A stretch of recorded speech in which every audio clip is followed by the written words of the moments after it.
2026 अभी चालू ही हुआ है, ऑलरेडी एक सरप्राइज सॉर्ट ऑफ कॉन्फ्लिक्ट देखने को मिल गया। एंड ये कॉन्फ्लिक्ट है between Saudi Arabia and UAE. वैसे तो ये लोग एलाइज हैं, अमेरिकन एलाइज के पूरे पार्ट में, उस अम्ब्रेला के पार्ट में जो रीजनल हेजेमनी अपनी बनाए रखते हैं या बनाने की कोशिश करते हैं। तो सबसे पहले समझते हैं हुआ क्या। यमेन के अंदर जो यूएई की शिपमेंट्स जा रही थी, मिलिट्री उसमें एसेट्स थे, उसको सऊदी अरेबिया ने जाके बॉम्बार्ड कर दिया। तो भाई अब सबसे पहले तो समझना ये जरूरी है कि यमेन के अंदर हो क्या रहा है। भाई यमेन को कंट्रोल करने के लिए ना बहुत ही सारी एक्सटर्नल पावर्स इन्वॉल्व हैं।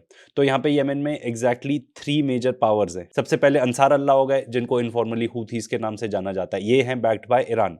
देन हो गई आपकी so called internationally recognised Yemenese government, इसको बैक करती है सऊदी अरेबिया। ये जो so called internationally recognised government है, इसको यूएई भी सपोर्ट करती थी। ये था 2017 तक। फिर उसके बाद 2017 ऑनवर्ड्स एक और नई बॉडी आ जाती है सामने, एक और नई पावर आ जाती है सामने। इसका नाम है एसटीसी, सदर्न ट्रांजिशनल काउंसिल। ये था actually part of the internationally recognised government of Yemen का। फिर उसके बाद इन्होंने अपनी खुद की लड़ाई चालू कर ली एंड डिमांड करने लगे एक नई स्टेट साउथ ऑफ यमेन में। एंड इनको कौन सपोर्ट कर रहा है? Surprise surprise, United Arab Emirates. अब आप इमेजिन करो, स्थिति ऐसी थी कि हूथीज को हराने के लिए ये लोग इकट्ठे थे। कौन? यमेनीज गवर्नमेंट। और इनको सपोर्ट कौन करता था? Saudi Arabia and UAE. पर अब यूएई ने अलग से जाके ये एसटीसी जो है इसको भी सपोर्ट करना चालू कर दिया। एंड अब रीसेंट इवेंट्स ऐसे हो गए कि ये एसटीसी जो है ये बहुत ज्यादा टेरिटरी गेन करने लगी, तो इससे सऊदी अरेबिया को इरिटेशन मचने लगी। तो ये सऊदी को अच्छा नहीं लगा कि भाई जो जिस पावर को वो बैक कर रहा है, जो कि so called internationally recognised government है ऑफ यमेन,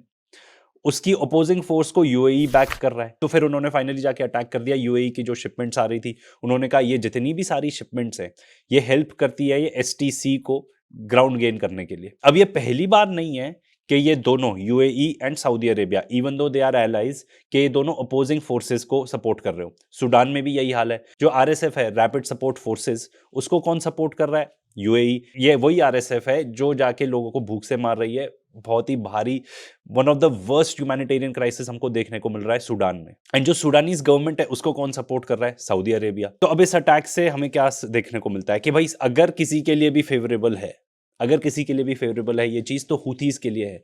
क्योंकि वो ऐसे एक बॉडी के खिलाफ लड़ रही है जो कि पहले यमनीज गवर्नमेंट थी, एक साथ थे, अब उन दोनों के बीच में गैप पैदा हो गया है।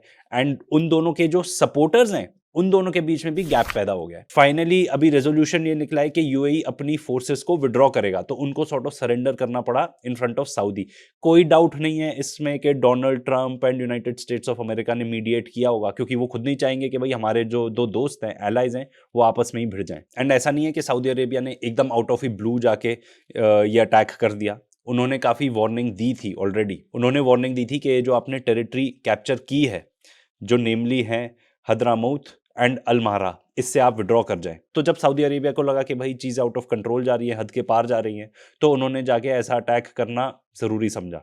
साथ ही साथ बहुत ज़्यादा डिप्लोमेटिक प्रेशर भी डलवाया होगा यूनाइटेड अरब एमिरेट्स पे कि भाई वो विड्रॉ कर जाएं। एंड अगर आप ज्योग्राफी देखो इसकी, तो सऊदी अरेबिया के ज़्यादा स्टेक्स हैं, क्योंकि ये तो उनका, वो लोग कहेंगे कि भाई सो कॉल्ड बैकयार्ड है हमारा, एकदम नेबरिंग है यमन उनसे। यूएई फिर भी थोड़ा दूर है। तो ये समझना अब जरूरी है कि भाई यूएई क्या चाहता है इस चीज से, क्योंकि यूएई से बॉर्डरिंग है सऊदी अरेबिया, पर यमन तो उससे बॉर्डरिंग नहीं है, तो ज्यादा कंसर्न तो ऑफ कोर्स सऊदी अरेबिया का ही रहेगा ना। कहानी ऊपर ऊपर तो यही देखने को मिलती है कि भाई हम तो उन लोग को सपोर्ट कर रहे हैं, वो लोग अपना रेवोल्यूशन ला रहे हैं, वो लोग अपनी नई स्टेट चाहते हैं क्योंकि ओप्रेस्ड है, फलाना ढिकाना। ठीक है, असलियत तो ये है कि यूएई वहां पे प्रेजेंट रहकर मैरिटाइम जो रूट है उसको कंट्रोल करना चाहता है, उस मैरिटाइम रूट को सिक्योर करना चाहता है। क्योंकि अगर जो साउथ ऑफ यमन में जो टेरिटरी है उसको अगर वो लोग हथिया लेते हैं, तो बहुत सारे जो स्ट्रेटेजिक पोर्ट्स एंड आइलैंड्स हैं उसके ऊपर उनका कंट्रोल हो जाएगा, तो काफी मैरिटाइम रूट भी कंट्रोल कर सकेंगे वो। तो भाई अमेरिका भी इसको बहुत ध्यान से देख रहा है, इनफैक्ट एक्टिवली मीडिएट ही कर रहा होगा। साथ ही साथ आई नो बहुत सारे लोग जो ये देख रहे होंगे वीडियो कहेंगे अरे इनको तो हर चीज में इजराइल को ही ब्लेम करना है। मैं तो फैक्ट्स बताने की कोशिश कर रहा हूं आपको। अब इजराइल यहां से कहां पे इन्वॉल्व है?